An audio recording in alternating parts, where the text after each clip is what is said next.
Si est-il l'autre événement majeur qui a suivi la tragique disparition de la reine Elisabeth II, le discours du roi Charles III. Le monarque de 73 ans, qui sera officiellement roi ce samedi 10 septembre, a pris la parole pour la première fois ce jour, dans un message enregistré, avec une pensée pour sa mère. Mais pas seulement, très ému, le père de William et Harry a aussi fait une grande annonce, concernant son aîné et son épouse Kate Middleton.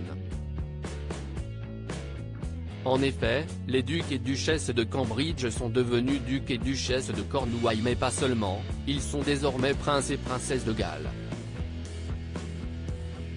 Kate Middleton sera désormais connue sous le nom de princesse de Galles, comme l'a confirmé le roi Charles III ce soir.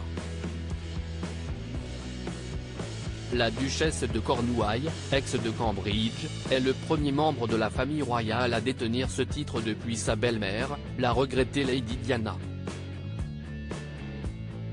Cependant, une source a déclaré que la nouvelle princesse de Galles apprécie l'histoire associée à ce rôle, mais voudra naturellement se tourner vers l'avenir pour créer sa propre voie. Aujourd'hui, je suis fier de nommer William, prince de Galles, le pays dont j'ai eu le privilège de porter le titre pendant une si grande partie de ma vie et de mon devoir, a-t-il lancé durant son discours. Kate Middleton n'a pu se rendre au chevet d'Elisabeth II, avant qu'elle ne rende son dernier souffle.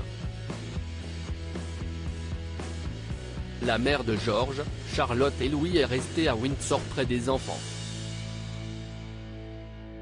Premières images de Kate Middleton, fatiguée et très sobre ce vendredi 9 septembre, alors que William et Harry ont regagné l'Angleterre. Kate Middleton est apparue pour la première fois depuis la tragique nouvelle, voir les photos ici, au Mail Online. La mère de 3 enfants se rendait à la nouvelle école Lambrouck de ces derniers, où ils ont effectué leur entrée 2 jours auparavant, très élégants en uniforme. Cachée par d'épaisses lunettes de soleil, elle était vêtue de noir, une queue de cheval en guise de coiffure, des perles en boucle d'oreille, et affichait une mine plutôt fatiguée. Dans ce look sobre, elle est allée récupérer ses 3 enfants, solide soutien pour eux alors qu'ils viennent de perdre leur arrière-grand-mère dont ils étaient si proches.